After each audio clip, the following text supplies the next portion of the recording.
Hello everyone. তো পরের দিন আবার রেডি হয়ে নেই। তো আমরা সেদিন যাচ্ছিলাম মন্দারমণি, আর এখানে সবাই মিলে গাড়িতে করে যেতে যেতে এই দীঘার ওয়েলকাম গেটটা দেখতে পাই। আর এদিকে ছিল ম্যানগ্রোভ উদ্ভিদ, সবসময় তো বয়েই পড়ে গেলাম, আর আজ সামনে থেকেও দেখে নিলাম।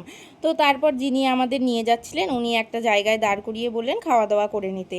তো তারপর এখানে মারা সবাই মাংস নিয়েছিল, আর আমি দীঘায় এসেছি আর গলদা চিংড়ি খাবো না তাই হয়?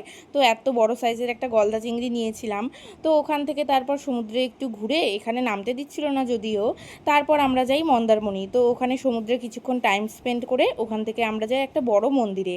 ওখানে সেদিন মুখ্যমন্ত্রী আসার কথা ছিল, আর এখানে যজ্ঞ হয়েছিল বড় করে। মন্দিরটা এত বড় আর এত সুন্দর ছিল।